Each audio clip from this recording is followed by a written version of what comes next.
السلام علیکم.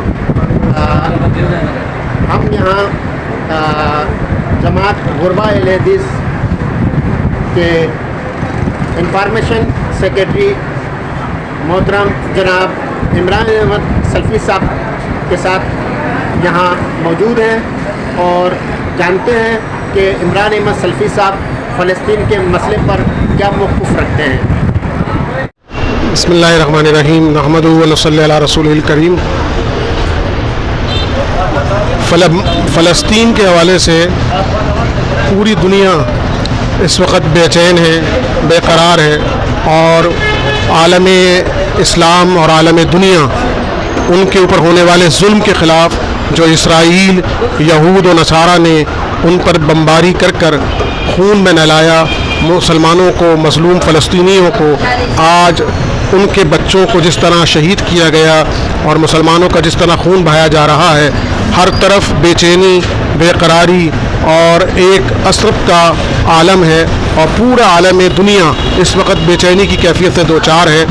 اور وہ چاہتا ہے کہ یہ اسرائیل اپنی بدماشی اور جنگی فرعونیت کو ختم کرے اور وہاں پر مظلوم مسلمانوں پر ہونے والے ظلم اور ناانصافی اور جہریت کا خاتمہ کرے, اور امریکہ اس کا جو باپ اور اس کے پیچھے جتنے برطانیہ اور دیگر ملک ہیں وہ جو اس کی پشت پناہی کر رہے ہیں, وہ سب جو ہے آج ان کے چہرے بھی سامنے آ گئے, وہ کس طرح مسلمانوں کا خون بہا رہے ہیں اور مسلمانوں کو تباہی اور بربادی کی طرف لے کے جا رہے ہیں. یہ سب کچھ اس لیے کیا جا رہا ہے کہ مسلمان قوم آزادی اور اس کا حق قدرائیت کو تباہ و برباد کیا جا سکے اور مسلمانوں کو نقصان پہنچایا جا سکے, اور اس کے لیے وہ سب کے سب متحد ہیں.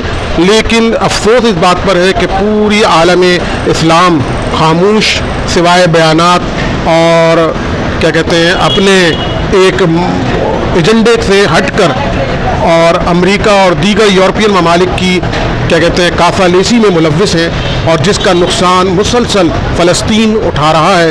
اب ضرورت اس بات کی ہے کہ ان کو اس جہریت سے نجات دلائی جائے اور اسرائیل کی غنڈہ گردی سے نجات دلائی جائے, اور مسلمانوں کو اور ان کے بچوں کو, آج ان کی حالت یہ ہے کہ بھوک, اور وہاں پہ میڈیکل اسپتال سب تقریباً جو ہے بند ہو چکے ہیں, اور راشن اور تیل سب ختم ہو چکا ہے. ہم ان کی جتنی مدد کر سکتے ہیں دعاؤں کے ساتھ بھی اور ویسے بھی عوام الناس ہمیں کرنی چاہیے. اللہ تعالیٰ ان کو کامیاب کرے, اللہ اپنی مدد فرمائے, اور انہیں ہر طرح سے اس وقت ضرورت ہے. اللہ تعالیٰ ان کی مدد کرے رب العالمین. السلام علیکم ورحمۃ اللہ وبرکاتہ.